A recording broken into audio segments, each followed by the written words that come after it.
Hey YouTube, this is Steve over at Tower Genius. So one of the questions that we get a lot of times is, hey, how important is this right of first refusal provision in the lease?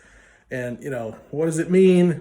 Let's talk a little bit about right of first refusal provision. So the carriers and tower companies are all trying to get the right of first refusal provision. Basically, if you ever sell the cash flow, you do it one of these lease buyouts, they want to be able to see your deal, right? See your offer, see that thing, that letter of intent that you signed.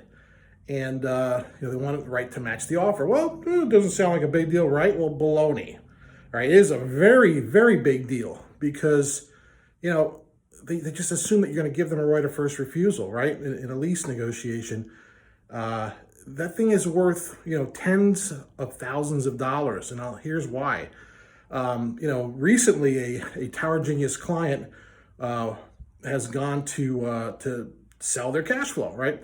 So one of they've gotten a little more than a handful of offers from some of the top buyers of these easements in the United States, right? So out of, let's say, a half dozen requests for offers, these folks have a right of first refusal and lease, and they only got offers on half of them. So only 3 out of the 6 actually even bid on it. Okay, so that's not very competitive, right? Why didn't they bid on it? Well, because the economy is not rosy right now.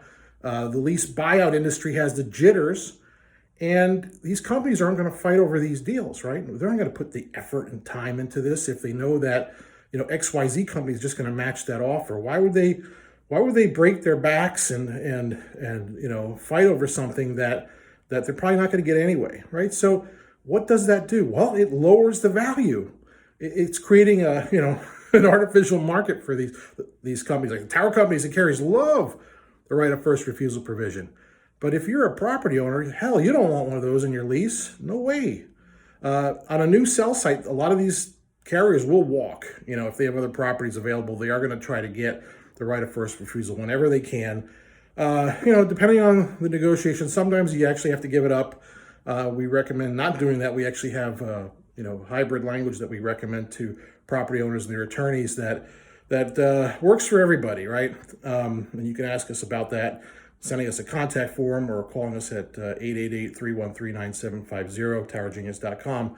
But so if you've got a right of first refusal in your lease, companies aren't going to fight over it. If there's no right of first refusal, then that creates competition, and competition will drive the price up typically. So you definitely don't want to just give anybody a right of first refusal for nothing. It's worth something. Yeah, maybe it's worth 50 grand. Maybe it's worth 100 grand. So it's on a site-by-site basis, the valuation of these things.